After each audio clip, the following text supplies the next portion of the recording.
Alhamdulillahilladzi bi ni'matihi tatimmus shalihat wassalatu wassalamu ala sayyidis sadat wa ala alihi wa ashabihi ahlil fadaili wal karamat. Subhanaka la ilma lana illa ma 'allamtana innaka antal alimul hakim. Rabbi shrah li sadri wa yassir li amri wa hlul 'uqdatam min lisani yafqahu qawli.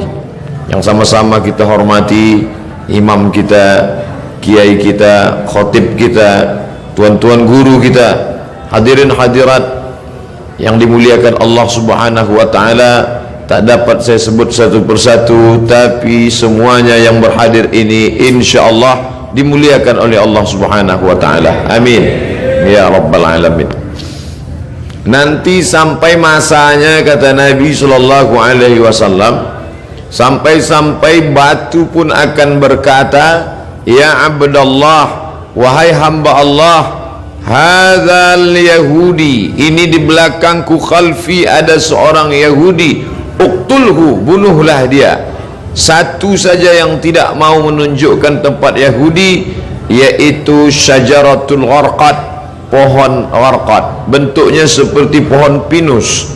Alhamdulillah, ketika saya sampai di kota Rafah, ini Mesir, ini Palestina, lalu ada satu kota bernama Rafah dibagi dua, perjanjian damai antara Mesir dengan Israel, maka mereka ambil setengah dan diambil oleh Mesir setengah. Di tengah kota ini dibuat satu garis lurus perbatasan dengan tegangan listrik, tegangan tinggi, pagar kawat, sehingga antara orang Rafah yang ada di Mesir dengan yang ada di jajahan Israel putus kontak, hanya bisa berhubungan lewat alat komunikasi, padahal mereka punya kota yang indah sebelum penjajahan Israel tahun 1946. Dari sana kita lihat hijau, ternyata yang hijau mereka tanam itu adalah syajaratul gharqad, pohon yang memang sudah disebutkan Nabi Muhammad sallallahu alaihi wasallam. Mereka mengatakan di bawah Masjidil Aqsa ini ada tempel kuil King Solomon yang mereka agungkan, yang dalam Al-Quran kita menyebutnya Nabi Sulaiman alaihissalam mentauhidkan Allah Subhanahu wa ta'ala, anak dari Nabi Daud alaihissalam juga mentauhidkan Allah, tapi mereka merusak ajaran ini dan mereka membawa ini sebagai slogan. Oleh sebab itu ada seorang berkeluarga negaraan Perancis bernama Roger Jaraudi masuk Islam, bersyahadat, dan dia menulis buku bahwa Israel membangun negara berdasarkan mitos. Maka pemerintah menangkap Roger Jaraudi, dipenjarakan, tapi dia puas karena dia sudah mengungkap bagaimana kebatilan Israel. Penjajahan terbesar di atas dunia hari ini dilakukan oleh Israel. Tembok terpanjang di dunia hari ini, tembok yang dibangun oleh Israel. Sebenarnya di balik ini semua adalah Allah mau memperlihatkan kepada kita mana yang berjuang menegakkan agama Allah, mana yang diam saja. Bagi Bapak Ibu warga Jakarta yang mampu untuk berjihad, tapi tentu bukan jihad fisik, karena Israel lebih kuat daripada kita. Saya tidak ingin selesai saya tausiah khutbah tadi oleh kiai kita berapi-api, ditambah lagi ceramah Ustaz Somad, lalu selesai ini bapak-bapak mohon izin ke keluarga semuanya pergi ke Israel. Selesai ini besok kita baca koran, ada 3 warga Jakarta di Israel terbengkalai karena tidak dapat nasi uduk. Jihad yang kita lakukan bukan seperti itu. Apa yang bisa kita lakukan? Man jahaza ghazian faqad ghaza. Siapa yang sanggup mempersiapkan hartanya, ada namanya Syam Organizer, ada namanya Sahabat Al-Aqsa, cari nomor rekeningnya, kirimkan. Ada salah satu artis kita yang berangkat ke sana langsung, mungkin dia punya finansial biaya yang luar biasa, badannya sehat, uangnya banyak, dia pergi ke sana untuk melihat langsung.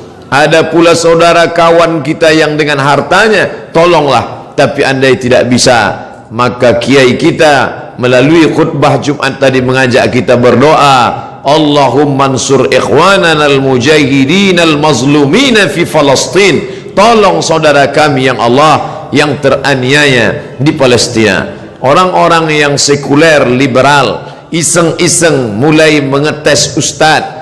Kenapa ketika dulu Abrahah datang menghancurkan Ka'bah, Allah mengirim fa arsalna alaihim tayran ababil, kami kirim tayran ababil tarmihim bihijaratin min sijil, lalu mereka ditembak dengan peluru-peluru sijil, yaitu batu-batu dari neraka. Faja'alahum ka'asfim ma'kul, lalu mereka seperti daun-daun yang dimakan ulat. Mengapa itu tidak terjadi sekarang Ustaz? Perlu kita cermati sejarahnya. Zaman itu tidak ada orang beriman. Abdul Muttalib, seorang laki-laki yang soleh sendirian, dialah yang memegang kunci Ka'bah. Abdul Muttalib punya anak Abdullah, Abdullah punya anak Muhammad sallallahu alaihi wasallam. Maka Abdul Muttalib datang membawa kunci Ka'bah, dia serahkan kepada Allah. Di pintu itu dia berkata, inna lihadzal baiti rabban yahmih, rumah Baitullah ini ada Rabb, pemilik, pencipta, pelindungnya, aku tak sanggup menjaganya, ya Allah jagalah dia. Zaman itu tidak ada orang beriman, tapi hari ini 2 miliar orang beriman. Asia Tenggara saja lebih dari 1,5 miliar. Indonesia, Malaysia, Brunei Darussalam, Moro, Patani Thailand Selatan. Maka ini sudah cukup. Belum lagi dari daratan India, Pakistan, Bangladesh, Myanmar, lalu kemudian 22 negara Arab yang terpecah dari mulai Yaman sampai ke Maghribi Maroko di Afrika Utara. Umat Islam yang tersebar di Eropa, imigran dari Jerman yang sudah ada di Jerman, imigran dari Turki hampir lebih 2 juta orang. Umat Islam tersebar banyak. Ini adalah tantangan bagi umat Islam, bagaimana menolong Masjidil Aqsa yang menjadi kiblat Nabi menghadap ke Masjidil Aqsa 18 bulan lamanya, 18 bulan 17 menghadap ke arah Masjidil Aqsa, sampai akhirnya turun ayat fawalli wajhaka syatral Masjidil Haram, hadapkan wajahmu ke arah Masjidil Haram. Bapak Ibu yang dimuliakan Allah, hadirin hadirat yang mendengarkan langsung maupun tidak langsung tausiah singkat ini semua menjadi teguran bagi kita. Pulang dari sholat Jumat masih bisa makan kenyang dengan anak sambil tertendum tertawa. Betapa saudara kita di sana. Saya pernah satu asrama dengan orang Palestina. Saya tanya langsung, bagaimana keadaan keluargamu di sana? Apa kata dia? Satu asrama dengan saya ketika sama-sama kuliah, Abdul Somad. Seandainya mereka bunuh kami, sudah lama kami mati. Tapi mereka tidak ingin kami mati. Mereka datang ke rumah kami, mereka pecahkan tempat air, mereka buat kami kehausan setengah mati. Mereka ambil dengan senjata laras panjangnya, mereka pecahkan tempat-tempat minyak zaitun, karena mereka tahu kami tak dapat hidup tanpa zaitun. Mereka hancurkan sawah, mereka hancurkan sawah gandum, makanan pokok kami. Mereka ingin membuat kami setengah mati, tapi kami tak akan meninggalkan negeri ini sampai satu saja, ish kariman, hidup mulia, Palestina merdeka, au mut syahidan, atau mati sebagai orang yang syahid. Maka ada sesuatu yang mengerikan tapi sekaligus membanggakan. Pemerintah asing Amerika, Eropa mengadakan survei, apa cita-cita anak Palestina. Di tempat kita cita-cita ingin menjadi dokter, cita-cita ingin menjadi advokat, cita-cita ingin menjadi pengusaha sukses. Tapi cita-cita anak Palestina lebih 90% cita-citanya ingin menjadi seorang yang mati syahid. Maka apapun profesinya, ish kariman, kalau kau hidup, hiduplah mulia, au mut syahidan, kalau mati maka mati syahid. Maka pemerintah Mesir lewat masyarakat muslimnya membuat slogan mempertahankan makanan produk Islam, tidak membeli produk-produk dari Israel yang sekian persennya dibelikan untuk peluru membunuh saudara-saudara kita. Uangnya uang kita, kita yang memakai, dari deterjen sampai sikat gigi, sampai tekstil, sampai alas kaki, produk Amerika dan Eropa bekerja sama dengan lembaga Israel untuk membantai saudara-saudara kita. Alhamdulillah, di negeri yang kita cintai, Republik Indonesia, kita digalakkan untuk memakai produk sendiri, negeri asli sendiri, tidak ada kaitan dengan impor dan Israel. Maka kembalilah kepada produk-produk kita, karena sedikit banyak kita sudah menyumbang membeli peluru untuk menyobek jantung saudara kita. Ini bukan masalah nasionalisme. Orang yang berkata tidak ada hubungan kita dengan Palestina, itu murni hubungan konflik antara Palestina dengan Israel, maka dia tidak mengerti ajaran Islam. Kita baca Al-Quran, Subhanalladzi asra bi'abdihi laylan minal masjidil haram ilal masjidil aqsa. Kalau orang mengatakan itu Palestina tidak ada hubungan agama, maka Masjidil Aqsa terletak di Palestina. Kita beriman kepada Isa alaihissalam bukan sebagai anak Tuhan, tapi sebagai Rasul utusan Allah. Isa lahir di Palestina, besar di Palestina, diangkat dari Palestina. Kita beriman kepada Musa alaihissalam, ditulis namanya dalam Al-Quran. Musa lahir di Mesir dan berhijrah ke Palestina. Namanya 4 kali kita sebut. Kama sallaita ala Ibrahim wa ala ali Ibrahim, kama barakta ala Ibrahim wa ala ali Ibrahim. Ibrahim lahir dan besar di Babilonia, Irak, tapi kemudian dia hijrah ke Palestina. Nabi Ishak di Palestina, Nabi Ismail di Palestina, hijrah ke Makkah Al-Mukarramah.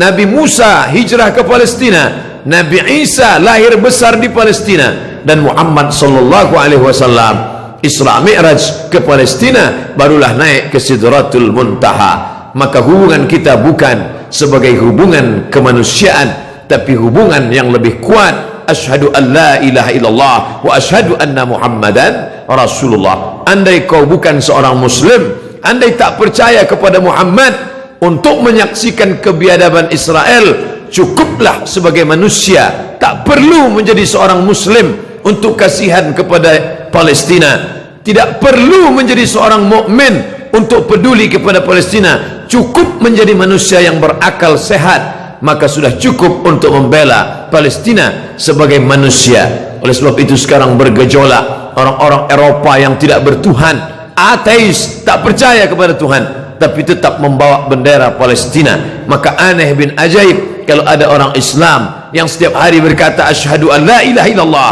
wa asyhadu anna Muhammadar Rasulullah, tapi tak tergerak hatinya melihat apa yang diderita oleh Palestina. Dulu kita tidak bisa melihatnya, tapi sekarang nyata. Twitter, BBM, WhatsApp, Instagram, sahabat-sahabat kita berkirim tentang video. Sampai hari ini saya tidak sampai hati untuk melihat penyiksaan tentara Israel terhadap anak-anak Palestina yang tak berdosa. 14 abad yang lalu Nabi kita berpesan, kalau kalian berperang, satajiduna rijalan fis sawami', kalau ketemu pendeta-pendeta di gereja, la ta'ridu lahum, jangan ganggu pendeta. La taqtulu sabiyan murdi'a, jangan bunuh anak kecil. Wala syaikhan faniya, jangan bunuh orang tua renta. La taqiranna syajaratan, jangan potong pokok kayu. Wala nakhlan, jangan potong pohon korma. La tahdimu buyutan, jangan hancurkan rumah. Sebelum kesepakatan Jenewa, aturan perang internasional, PBB, United Nation, Nabi 14 abad yang lalu sudah melarang jangan bunuh anak kecil, perempuan tua, renta, hamil, pendeta. Mereka bukan objek perang. Tapi Israel di tahun 2017, anak-anak tak berdosa mereka pukul berdarah kepalanya. Tak sampai hati kita sampai hari ini melihat itu di video, di HP kita, dikirim sahabat kita lewat Instagram, mereka share lewat Facebook. Ada yang marah, berkecamuk dalam hatinya, tapi kita hanya memanjatkan doa. Ingat, ad-doa silahul mu'min. Anak-anak kita dudukkan sejenak, perhatikan. Mungkin kita perlihatkan di slide TV kita perlihatkan, oh anakku kau sekarang senang, bisa indah makan, jalan-jalan ke mall, bisa menikmati indahnya udara segar. Tapi coba kau lihat saudaramu di Palestina. Cara mendidik anak-anak kita bukan sekedar bercerita, tapi melihat gambar yang bisa mencerita beribu kata. maka pikiran-pikiran negatifnya insyaallah akan hilang. Bapak Ibu yang dimuliakan Allah Subhanahu wa taala, hadirin hadirat balik yang hadir di masjid ini, adapun yang menyaksikan melalui streaming, maka kita berharap kepada Allah bersama orang-orang beriman, kita berdoa di akhir majlis bisirril Fatihah, bertawassul kepada Rasulullah ala hadhihi niyah al-Fatihah. A'udzu billahi minasyaitonir rajim. Bismillahirrahmanirrahim. Alhamdulillahi rabbil alamin. Arrahmanir rahim. Maliki yaumiddin. Iyyaka na'budu wa iyyaka nasta'in. Ihdinas siratal mustaqim. Siratal ladzina an'amta 'alaihim ghairil maghdubi 'alaihim waladdallin. Amin. Ya akramal akramin, wahai engkau yang maha mulia. Ya dzal jalali wal ikram, wahai engkau yang maha agung.